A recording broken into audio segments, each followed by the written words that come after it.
Hey everybody, it's Ron, and I want to tell you a story about business and how that story changed everything. Twice a year, just like clockwork, we have the same argument. Why are we still changing the clocks? Every spring, someone in the U.S. Congress promises to end daylight saving time.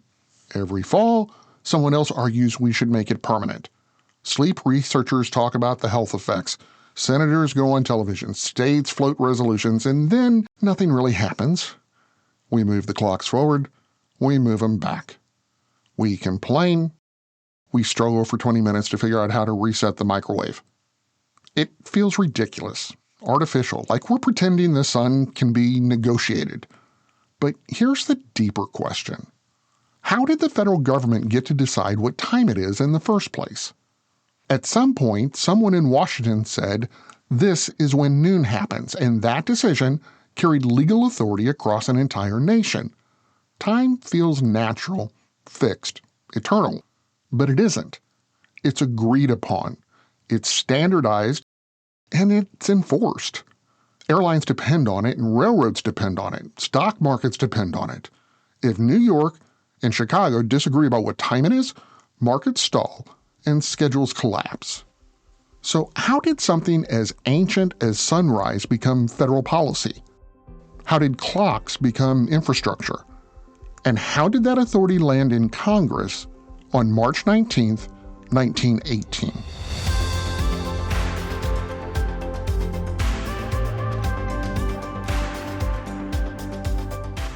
From Business Basics, I'm Ron Trucks, and this is Business History, the daily podcast where we explain the stories that changed business forever.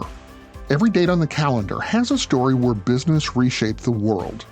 Today, March 19th, that story takes us to 1918, when Congress started regulating time. Before anyone in Washington thought about regulating time, the sun did just fine. In the middle of the 19th century, if you stopped in Cleveland and looked up at the sky, noon arrived when the sun reached its highest point. 40 miles east or west, noon arrived a few minutes earlier or later. Nobody really worried about it because most people didn't really travel very far and they really didn't travel very fast. Then the railroads changed that. By the 1870s, steel tracks tied Pittsburgh to Chicago and Chicago to Omaha and Omaha to Denver. Freight moved farther in a week than it once had in a year.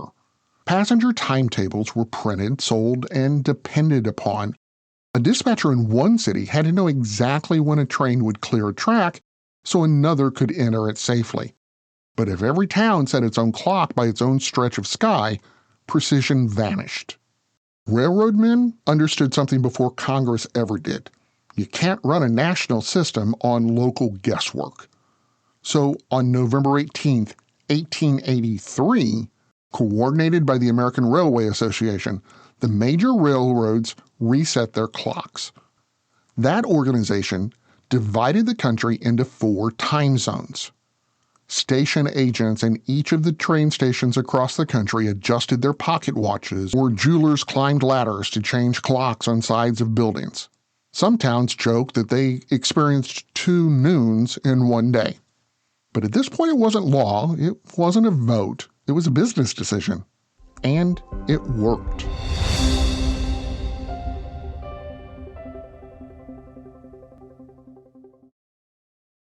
I always had to be so good, no one could ignore me. Carve my path with data and drive. But some people only see who I am on paper. The paper ceiling, the limitations from degree screens to stereotypes that are holding back over 70 million stars. Workers skilled through alternative routes, rather than a bachelor's degree. It's time for skills to speak for themselves. Find resources for breaking through barriers at tearthepaperceiling.org. Brought to you by Opportunity at Work and the Ad Council.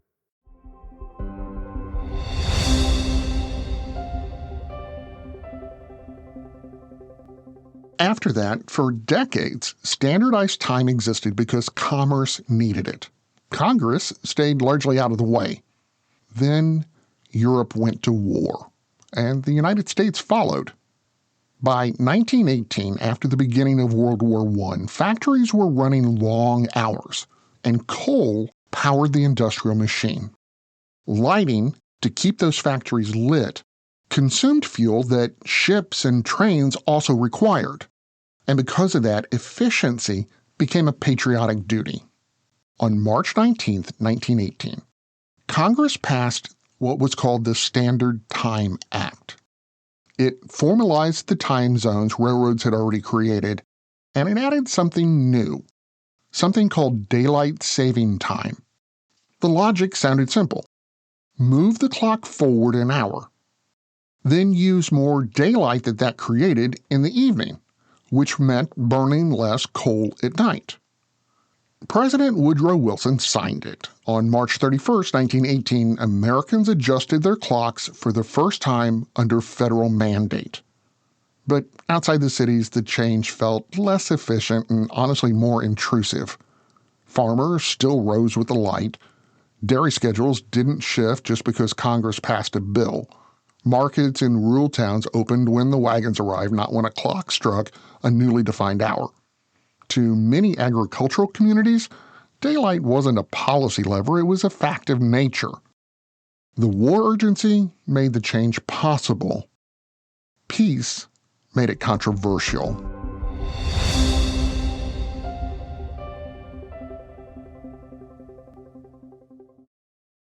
Imagine home. The smell of coffee, the sound of a lawnmower, the sun's warmth on your face. Free to be yourself, surrounded by love that helps you grow. This is a place to call home. That's an American dream we all deserve. But in 50% of U.S. states, you could legally be denied housing if you are LGBTQ+. Get the facts and hear real stories at lovehasnolabels.com. Brought to you by Love Has No Labels and the Ad Council. Retirement can be scary, but only if you're not prepared. That's why AARP created thisispretirement.org. Because unless you've already retired, you're in pretirement, and you still have time to plan. Learn about retirement savings options, potential tax breaks, and how you can build savings over time. Visit thisispretirement.org for free resources to help you customize your action plan and feel the retirement fear disappear. Brought to you by AARP and the Ad Council.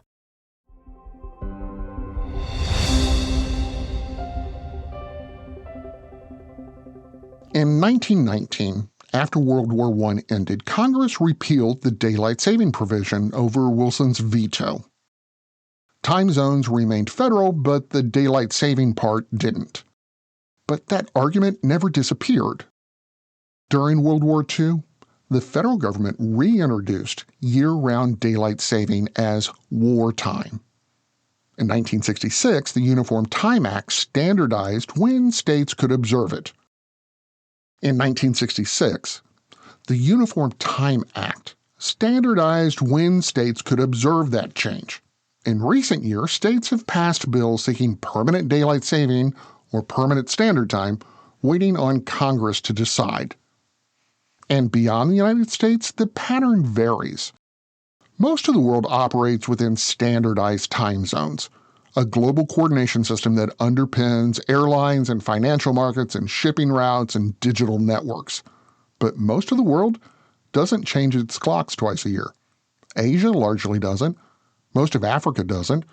Russia stopped in 2014. The European Union voted to end the clock change, but has struggled to figure out how to make that happen. That tension tells you what this episode is really all about. Standardizing time solved a business problem. It allowed railroads to scale up, markets to synchronize, and national commerce to function without friction. Daylight saving time exposed a different truth. When you turn coordination into law, you also turn nature into negotiation. And once something becomes infrastructure, undoing it is never as simple as moving the hands back. On March 19, 1918, Congress didn't invent time. It made time a federal rule.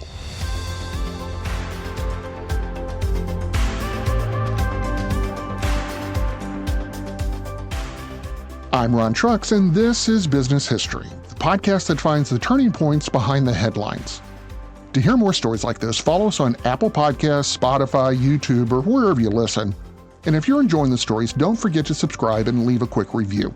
It helps more people find the story behind the business. Do you want to actually understand business better without the fluff or the buzzwords or the MBA language? Start by visiting us at businessdailypodcast.com.